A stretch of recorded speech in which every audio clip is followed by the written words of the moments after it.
দক্ষিণী সিনেমার বহুল প্রতীক্ষিত প্রজেক্টগুলোর একটি পেদ্দি, যেখানে মুখ্য ভূমিকায় রয়েছেন রামচরণ এবং তার বিপরীতে অভিনয় করেছেন জাহ্নবী কাপুর। শুরু থেকেই বড় বাজেট, শক্তিশালী কাস্টিং এবং ভিন্নধর্মী গল্পের কারণে সিনেমাটি ঘিরে দর্শকদের মধ্যে ব্যাপক আগ্রহ তৈরি হয়েছিল। তবে সাম্প্রতিক জটিলতায় সেই আগ্রহের মাঝেই দেখা দিয়েছে অনিশ্চয়তা। পরিচালক বুচিবাবু সানায়ের পরিচালনায় নির্মিত এই স্পোর্টস ড্রামা ঘরানার সিনেমার শুটিং প্রায় শেষ পর্যায়ে ছিল। কেবল একটি আইটেম গান এবং কিছু প্যাচওয়ার্ক বাকি ছিল।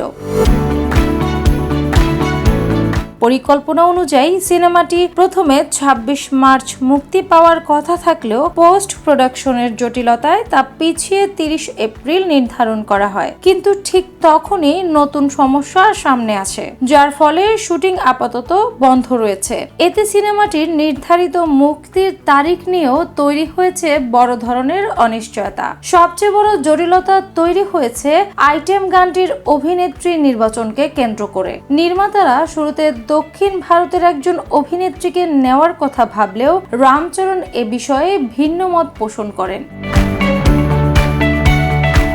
তিনি চান এমন একজন তারকাকে নেওয়া হোক যিনি প্যান ইন্ডিয়া জনপ্রিয়, অর্থাৎ ভারতের বিভিন্ন ভাষাভাষী দর্শকের কাছেও সমানভাবে গ্রহণযোগ্য। তার যুক্তি, একটি জনপ্রিয় মুখ থাকলে গানটি আরো বেশি ভাইরাল হবে এবং সিনেমার বাণিজ্যিক সম্ভাবনাও বাড়বে। এই আইটেম গানের জন্য ইতোমধ্যে একাধিক অভিনেত্রীর নাম আলোচনা এসেছে। এদের মধ্যে মৃণাল ঠাকুর, পূজা হেগড়ে, আয়েশা খান ছাড়া প্রাক্তন মিস ইন্ডিয়া মানসা ভারানসি এবং আরো কয়েকজন দক্ষিণী অভিনেত্রীর নামও শোনা গেছে। এমনকি মাল্টি স্টার আইটেম গান করার পরিকল্পনাও সামনে এসেছে, তবে এখনো চূড়ান্ত কোনো সিদ্ধান্ত হয়নি।